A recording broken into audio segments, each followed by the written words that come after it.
My people shelter beneath the great machine. This is beyond simple generosity. I must thank Ikora for her gift. This sanctuary is not granted by Ikora alone, but by all who live in the last city. Yes, and on their behalf, let me extend a welcome.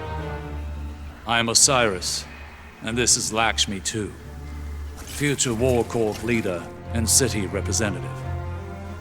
My greatest appreciations to you both. The House of Light thanks you. Your house can best show gratitude by keeping to itself. I know your assistance with the Vex will benefit us all, but not everyone in the city is so open-minded. You appear to be settling in. I will leave you to it. If you require further help from us, you must only ask. I shall. There are several modifications we will need for stable ether production. Submit a proposal to Ikora. She seems willing to get you anything you need. I must return to the people in the city. Future War Court has foreseen great misery for them in the days ahead, and they will need an advocate. I often forget how highly those in the tower have placed themselves. The air is thin there. Best not to breathe too much of it.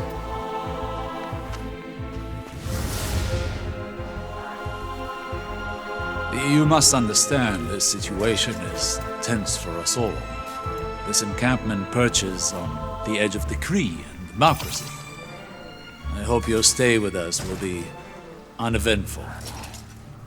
As do I.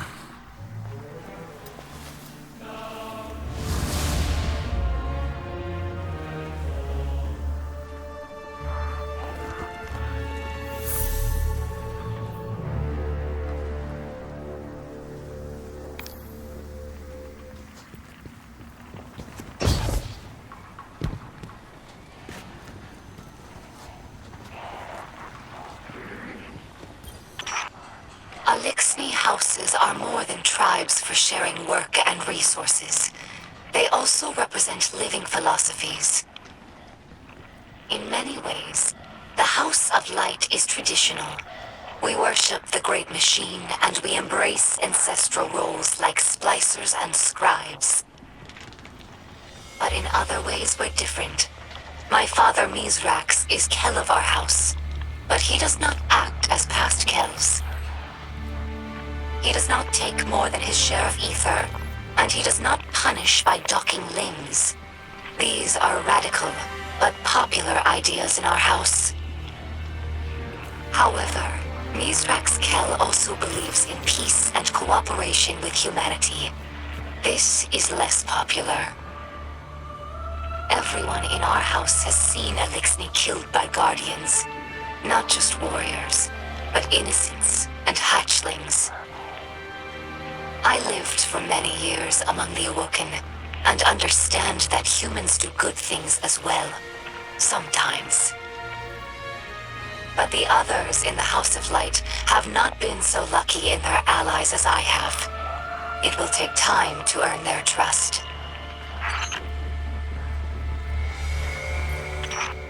Some Eliksni tell hatchlings that these wards keep guardians from attacking us in our sleep. We know this is not true, of course, but it helps hatchlings to rest peacefully. Soon enough, they must learn that the Guardians cannot be stopped by such things. That they cannot be stopped at all, even by death. After that, the ward changes meanings. For grown Eliksni, it's a reminder that the Great Machine blesses life givers and killers alike.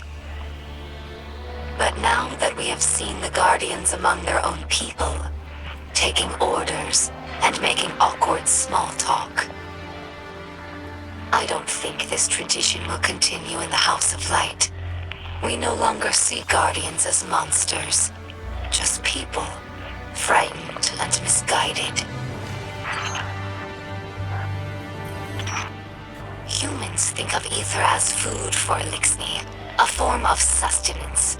That's only partially true. Ether also catalyzes physical maturation and promotes molting. In that sense, it's like hormones in human adolescence. In a world of unlimited ether, like Rees before the whirlwind, all Eliksni look like captains. That's our final form. Most Eliksni you see now are underdeveloped. They're forever stunted by ether rationing, which began as a necessity and gradually evolved into a mechanism of social control. Now, ruthless leaders like Spider use the distribution of ether to keep their followers dependent. If Eliksni are ever to live in peace, we must make ether available to all, regardless of rank.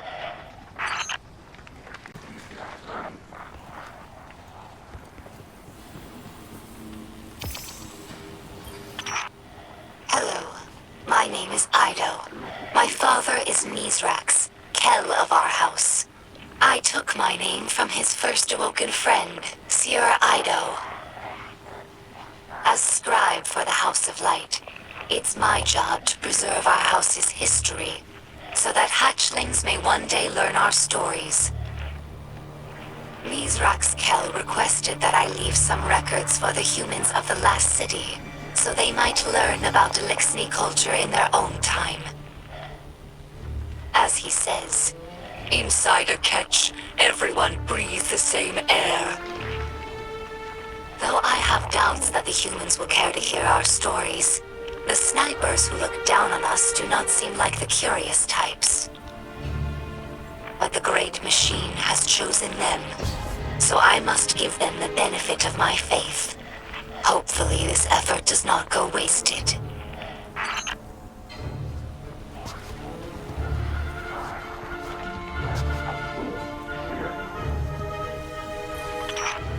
During our Golden Age, the Eliksni civilization spanned many star systems, farther than humanity could imagine.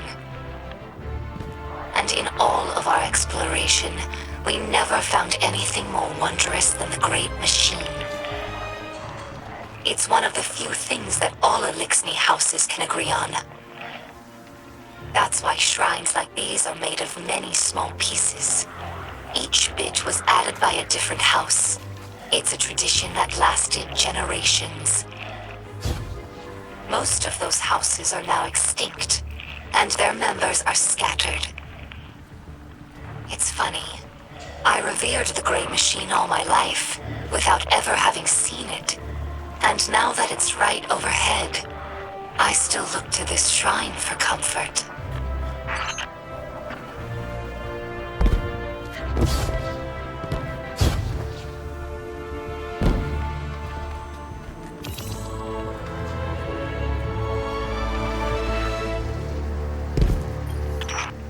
Here lies the remnants of Kel Scourge, a dark period in Eliksni history. After the whirlwind, many Eliksni were overcome by feelings of hopelessness. They were homeless, hungry, and hunted by guardians and hive alike. So when Civics founded Kel Scourge, promising to return Eliksni to power with ancient weaponry, many were drawn to his call.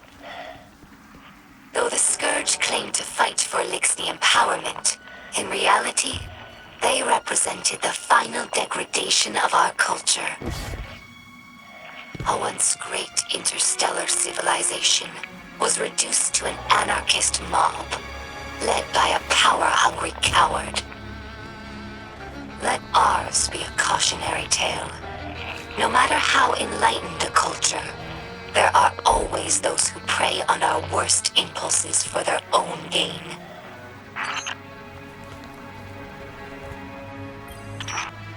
Many Eliksni spend their whole lives on ships. They become more than a home. They're like a member of the family. Mizrax found me in the vent of a wrecked ship, you know. We joke that my father is a splicer and my mother is a catch. After the fall of our homeworld Reese, Eliksni scattered across the stars. Having lost our grounding, Ketches evolved from modes of transportation into permanent homes. Even after Eliksni began to resettle in places like the Reef, we never lost our reverence for the machines that kept us alive. Now, after so much wandering, it's hard to believe that there's real ground beneath us and a real sky above. I discovered this shell among spider supplies.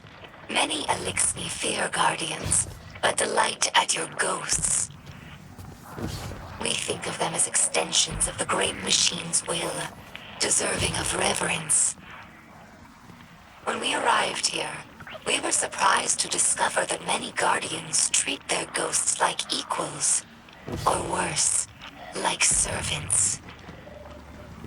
Guardians throw their lives away for sport, in games like Crucible or Gambit, taking the miracle of resurrection for granted. As if ghosts needed the humans and not the other way around. Eliksni have had their blessings from the Great Machine, it's true, but we've never known the power that ghosts grant humanity. I think that if Eliksni became guardians, we would use the light to serve the Great Machine, not our own amusement.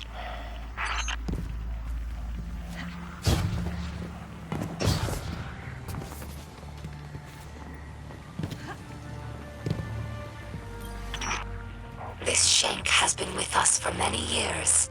She's temperamental, but loyal. She's in need of constant repair, but we're used to it. Our house has fixed every part of her, from sensors to exhaust. So when I look at her, I don't see an object. I see the members of my house. I see myself. To us, machines are vessels, not just tools. This is why scrapworking is so important to Eliksni culture.